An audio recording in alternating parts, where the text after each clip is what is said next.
questo rombava, questi rognano.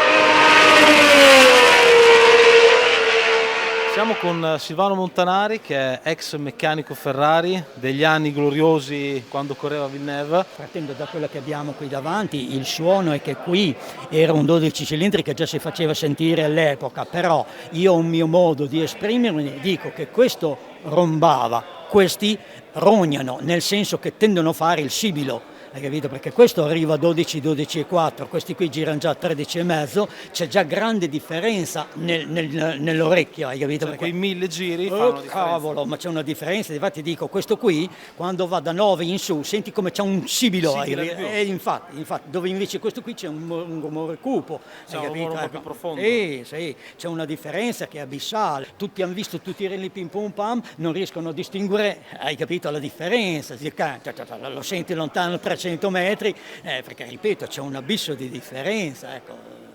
Dopo bisogna avere l'orecchio allenato per sentire. Ma alla grande, però probabilmente se non le sente prima una e poi l'altra magari ma bisogna starci in mezzo. Bisogna starci in mezzo, o uno, i soliti discorsi che ci ha fatto con tanti, o uno è il mago dei maghi, veramente è nato con quelle doti, o altrimenti ci devi stare in mezzo. Hai capito?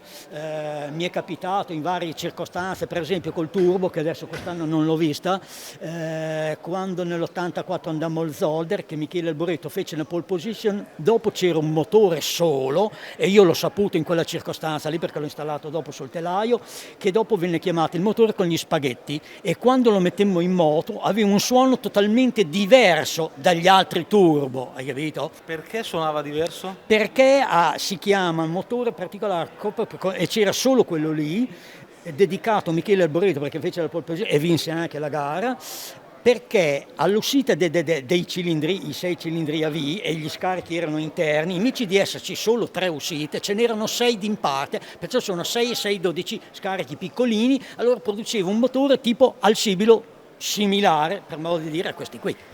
Quindi ma c'era un rendimento diverso? Allora, soluzione tecnica? questo, come ho detto, al sabato, perché Michele aveva fatto la pole, gli venne dedicato questo unico motore che c'era. La domenica mattina al warm up, Michele Alboreto e René si fermò incassato perché disse: Michele mi passa davanti con 10-12 km in più e non riesco a prenderlo. Allora lui incassato perché il motore ce n'era uno solo, insomma voi mi volete far stare di dietro, ecco, per dirti, questa è pura verità, cioè non sono scopomeno. Mi ricordo che ci fu, quel motore. certo, era unico per quella giornata lì. Poi dopo, visto che il motore sembrava che rendesse, che funzionasse bene, quando sono venuti qui avevano tutti e due, però qui rompero lo scarico.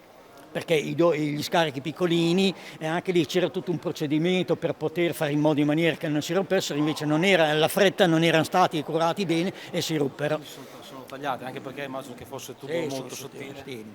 Cos'era? C'era già tipo il titanio? No, cioè, erano di titanio, ma comunque sono piccolini, però ripeto, dovevano subire un procedimento che viene chiamato invecchiamento e così via, lasciati in alto forno a 800.000 gradi, tipo molto rossi e così via, per delle ore, allora lì prendono, hai capito? Per stabilizzarli? Bravo, perfetto, proprio una cosa del genere. Allora si vede che nella fretta e nella smania di preparare la roba non era stati fatti e lì ci ha mollato.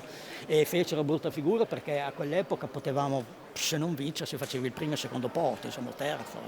Comunque delle glorie ve ne siete portati a casa. Di solito nei Gran Premi il team Ferrari era il primo a arrivare e l'ultimo a andare via la notte.